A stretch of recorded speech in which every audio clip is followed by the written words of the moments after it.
tenia ganes relatives de començar perquè ja que havia estat patint tot l'estiu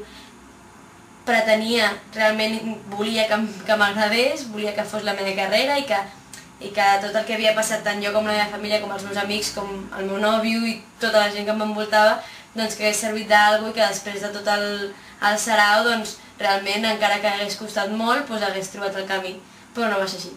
Vaig començar història de l'art,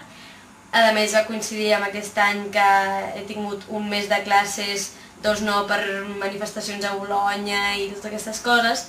i primer que no vaig tenir un ritme normal de treball i segon que des d'un bon principi vaig veure que no era el meu, que era una carrera interessant perquè a mi l'art m'interessa, de fet m'interessa encara ara que he decidit que no és la carrera que vull fer,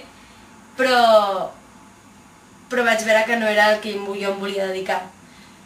Primer vaig saber que no em volia dedicar a això, ara el segon problema, bueno, tercer de fet, era què era el que volia fer.